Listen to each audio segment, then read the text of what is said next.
Before we get started, I'd like to welcome the City of Glendale Mayor, Jerry Wires, who's in attendance today. Jerry, okay, I just saw you up here on stage. I'd also like to thank today's sponsors, the Arizona Office of Tourism and Western Refining, for the generous contributions and helping us put together another fantastic Selection Fest.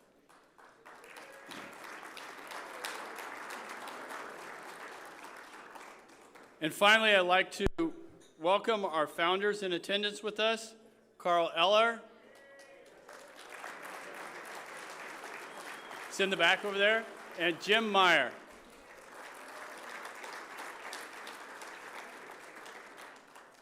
So as you all know, we have a title sponsor, ESPN, was able to get Battle Frog to come and be the host of our meeting. We announced that earlier today.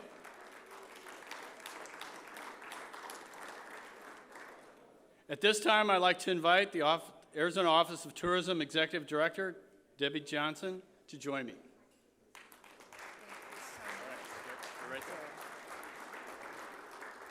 Well, thank you so much for having us here today. We are truly excited, and I have to tell you, to look out here and see all the yellow jackets and know how proud we are of the Fiesta Bowl and all that you do for the great state of Arizona, please give yourselves a round of applause for all you do.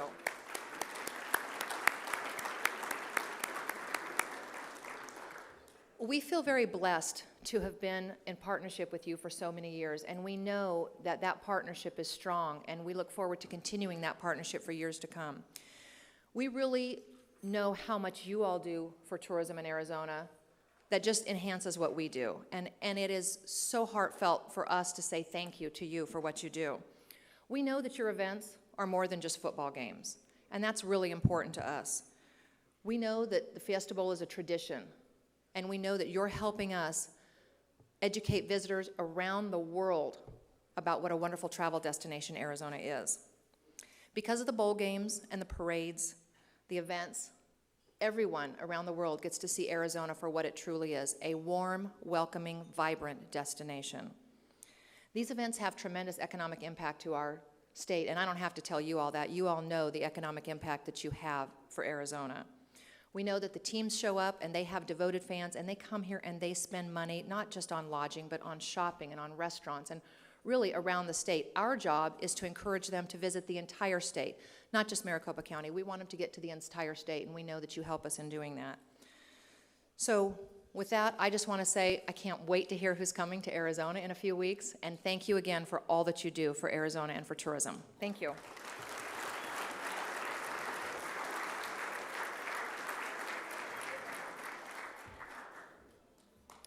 Thank you, Debbie. I think we're finally ready to find out who we will be hosting January 1. But before we tune into ESPN, let's take a look at who everybody else thought, and I think we have a slide here about the projections. So, 48% think it's Notre Dame, Iowa. 38% think it's Notre Dame and Ohio State. 7% went with Houston and Ohio State, and 7% with Notre Dame and Houston. Now, I don't have any sneaky knowledge of what's going on, but I think right now you need to take your phone out, get online, and buy 4 tickets. Because I think when we find out from ESPN, I don't think that this is not going to be the best game of all the bowl games. I think it is going to be that game. So you're going to get a lot of calls from friends. So let's turn it over to ESPN. You won't see it up on the big screen, but look at the monitors on the side.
So this is kind of like the committee meeting we had earlier. We switched to ESPN and we got a commercial, so we had to kill about 4 minutes. So hopefully they'll come back on and say, here's who's in the Fiesta. Introducing Otezla, a Premolast. Otezla is not an injection therapy. If I had my wig, I'd be all over. Some people who took Otezla saw 75% clearer skin after 4 months. And Otezla's prescribing information has no requirement for routine lab monitoring. Don't take Otezla if you are allergic to any of its ingredients. Otezla may increase the risk of depression. Tell your doctor if you have a history of depression or suicidal thoughts or if these feelings develop. Some people taking Otezla will avoid weight loss. Your doctor should monitor. Ask your doctor about Otezla today.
All right, here we go.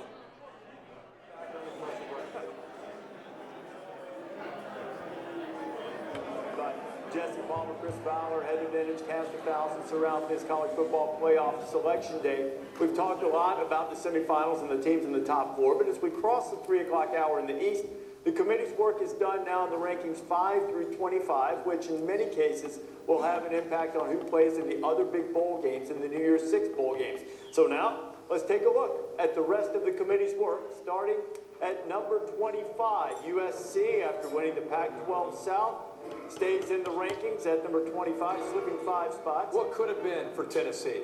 Yep. Games that they were up, they probably could have finished very easily 10-1 or 11-1 this year with the season that they had. Remember, a lot of their guys are back next year. You know, Kirk, to that point, I don't think I said it on the air. Top 3 teams in the game control metric are in the playoff: Clemson, Alabama, Oklahoma. Number 4 in game control, Tennessee. Yeah, they had the lead through 3.5 quarters in all those games, and they just couldn't hold on. Yeah, had Alabama also. Yep, Had Alabama. So Florida had Oklahoma. They had 2 touchdown lead on Oklahoma. But again, they return a lot next year. Yep.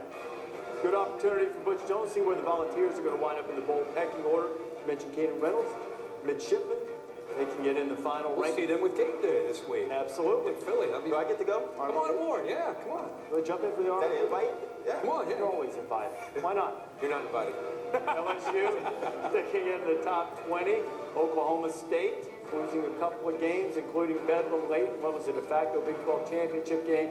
Finishes just ahead of Baylor. Which is significant, obviously. The injuries at quarterback mounting for Baylor ended up 9-3. Talking quarterback, what about Florida, Will Greer? I mean, what has that meant for the Florida offense? Man, they've been really bad. But back to your point, David, it's not as significant as you might think because the Big 12 gets to establish the order of their bowl team. So with Baylor losing to Texas, the ranking not as important as the fact that Oklahoma State finished ahead of Baylor in the Big 12 standings. That'll come up as we see the New Year's Six bowl matchups in just a little while. So the Cowpokes are Mike Gundy sitting at number 16. Now let's look at number 15 through 10, and we'll start to get some of these things. TCU staying pat at 11th, and Ole Miss is number 12. Oregon, thought Oregon might be a tad higher, but then we moved up one spot. You feel like they're playing as well as anyone? I really do. There's some great stories there. You look at these teams. What Oregon did in the middle of the season looked like they might be a 500 team. They were able to save their season. Ole Miss has a chance, depending on the bowl game they go to win 10 games. They've only done that once in school history, so that's How many great. times has Northwestern gotten 10? Yeah. That's another great season out of those guys. And you know what? And how about Pat Fitzgerald, Joey, bouncing back after the whole union thing sort of seemed to take the edge away from the Wildcats, and they regained it. Huge victory against Stanford this year. TCU with all the injuries, Gary Patterson still finds a way to get to 10-2 this year. So Ole Miss likely in really good shape to go to the Sugar Bowl. Of course, after the SEC champion Alabama going to the playoff. And then North Carolina, after the tough game against Clemson last night, stays pat. Clemson, number one team in the country, beat all three of those, 8, 9, and 10, while Michigan State at number 3 has victories over numbers 5 and 7. Not to read between the lines, but we're starting to see some things come into focus as far as the Rose Bowl is concerned there with Iowa 2 spots ahead of Ohio State. Leads me to believe Hawkeyes and Stanford matching up in the Rose Bowl, and looks like an Ohio State Notre Dame Fiesta Bowl just based on the rankings right there. That doesn't stink. No. Those are 4 teams I said earlier, and we had the debate about 4 teams versus 8 in the playoff. I think those 4 teams that you see ranked 5 through 8, if they were in a 14 field or an 18 field, they could win the national championship. All of them. I don't want to sound like Iowa, I might be less certain about. The other 3 feel great about. But it shows you what level of game we're going to have in the New Year's Six Bowls too, Joe. Yeah, how about the respect that the committee has given Iowa? You know, we talked all year long about who has Iowa beat, and they still didn't beat Michigan State, but the respect that they received for going undefeated, getting into the Big Ten championship game, and playing a game down to the wire to keep them still ranked at number 6 is very impressive by the committee to take a look at this and say, look, we think Iowa's a darn good football team. I was one of the ones kind of driving that bus the entire season. I had my questions about Iowa all year. It wasn't necessarily about them. It was more about who they've beaten and are they that good. I probably gained more respect in that game, one game, than the previous 12 games that they played because of how they went toe-to-toe with Michigan State. It was like a heavyweight fight. They stood in there, battled in the trenches, held their own, and obviously they impressed me. I walked out of that game watching the part that I was able to see, looking over between the game. You like my 3 yards cloud of dust offense? But it's what you've been saying about him. But it's battle of the line of scrimmage, doing all the little things, the love that they have for one another, and we can kid about that. But when a football team really comes together and they're united. It's emotional. You can tell that there's a lot there for that football team. Very deserving of being in that Rose Bowl if they get there against Stanford. And as Big Ten, they lost the championship, but they're still a great team. Rankings Reaction is brought to you by Allstate, the biggest risers. Michigan State had the most significant one, moving in to the top 4. You see the other teams moving up a couple of spots. The latest injury to a Baylor quarterback had the Bears dropping 5. SC also dropped 5. There are no new teams in the rankings this week. So now let's take a look at the matchups for the New Year's Six Bowl. This is also part of the playoff initiative. And the Rose Bowl game presented by Northwestern Mutual, which will be on New Year's Day, 5 o'clock Eastern Time. Stanford against Iowa, and Iowa going to the Rose Bowl for the first time in a quarter century. I know they wanted to go to the playoff. But black and gold, if game day's any indication, will represent. I think there'll be 60,000 Iowa fans. If Stanford gets bored of the Rose Bowl, Iowa will fill that stadium up on their own. They'll bring 100,000 if they need to. That is a major coup for the Hawkeyes and Kirk Ferentz, and well-deserved based on the year that they had this year. It's your kind of game right here. You're absolutely right. There's going to be 2 tight ends on the field. There's going to be some fullbacks, receivers blocking. Gotta love the style of this game. Going to be blocking. Well, you know, one more thing really interesting. Last comment. Ohio State and Iowa played Michigan State about the same. So, I mean, it's not really, Michigan State dominated Ohio State probably the whole game, so Iowa played them just as tough, so I don't have a problem with Iowa being in the 5. And Iowa I know people are going to complain about Iowa getting to the Big Ten championship game and then losing to committee, keeping them above Ohio State. That's why they ended up at the number 5 spot. Yeah. They didn't hurt themselves in Indianapolis. Right. Well, it's a reasonable thing to do. It gives you a traditional matchup in the Rose Bowl, and the Hawkeyes a very deserving team after having a terrific run and coming within an inch or 2 in the stop, and L.J. Scott reach. How about the option by Connor Cook? Yeah, that's right. 4th and 2. They could have not Cook. That would have been a great challenge for both of these teams and a Heisman Trophy candidate going for the Cardinal. That'd be a great Christian McCaffrey. That'll be a lot of fun. And so too will this, the nightcap on New Year's night. Big 12 versus SEC, Oklahoma State against Ole Miss. Rebels going to a New Year's Six Bowl for the 2nd time in 2 years. They were running on fumes, and they got trounced by a better team at TCU last year. Now they get another shot at the Big 12. You know what? In these kind of matchups right here, you love them because you know fans will carry this argument. Big 12 against the SEC. Everyone wants their shot at the SEC teams. Huge chance for Oklahoma State to make a statement for the Big 12. And just to remind you of what we talked about with Heather Dinich a little while ago, the Sugar Bowl has a deal where it's a Big 12 versus the SEC, and when you don't have the champions available, if they go to the playoff, replace them with teams from that conference. Big 12 had Oklahoma State in line because they finished 2nd after the Baylor lost to Texas, and Ole Miss the highest ranked team. How about Texas and Charlie Strong blown out against Notre Dame, shut out in names against Iowa State, and they beat OU, and then yesterday they knock off Baylor. And Baylor at home playing against Texas with a right to get to the Sugar Bowl, and they lose, opens up the door for Oklahoma State, Mike Gundy. It stinks when you have to play your 14th string quarterback. That's okay. Yeah. Well, it's not really a quarterback, which Baylor was basically left running the old school single.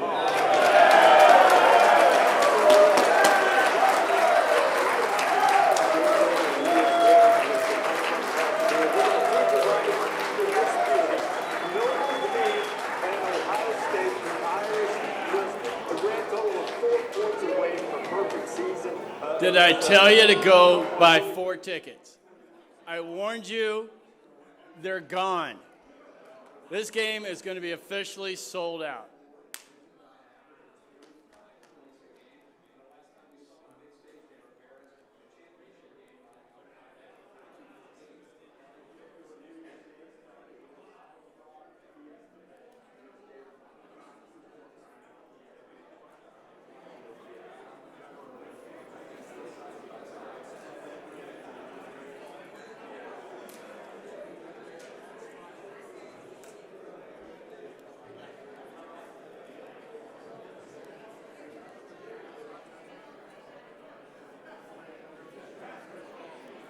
Okay, ladies and gentlemen, I can have your attention at this time. I'd like to introduce Mike Neely, the Executive Director of our Fiesta Bowl.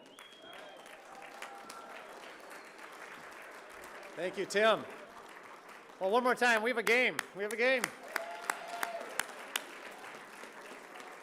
I thank all of you guys for coming out and being patient over the last, the whole season and being here waiting while we found out with you who was going to be playing. I had a few sheets here because there was a few options, and so there were some of the statistics that we're trying to figure out. But we have a rematch of 2006. So both Notre Dame and Ohio State, of course, have been here before. Ohio State will be making their 7th appearance in the Fiesta Bowl, and Notre Dame being their 5th appearance. And they met in 2006, and that was the last year the game was played at Arizona State. So very exciting, and I don't think we were going to have a bad matchup regardless of what happened, but I think this is a great matchup that we probably couldn't have asked for any more. I'm sure that, and we have guys back at the office taking sales right now. I hope our website's not crashing and the phones are coming in. So, and probably truly, if you want tickets, you might want to get out there real quickly, because I think this one's going to go pretty clean. But I just want to thank everybody. I know a lot of Yellow Jackets here. We had our meeting beforehand and announced the milestones. We've had a great year. Now we have a month to plan a fabulous game, with our partners and 2 great teams that are coming to town, and the economic impact and all the positive things that come along with all the work that's been done to date. So it's something to really look forward to. So I'll leave it at that. Thank you guys all for coming. Thank all of our partners for their support, and let's bring on January 1st. All right, thank you.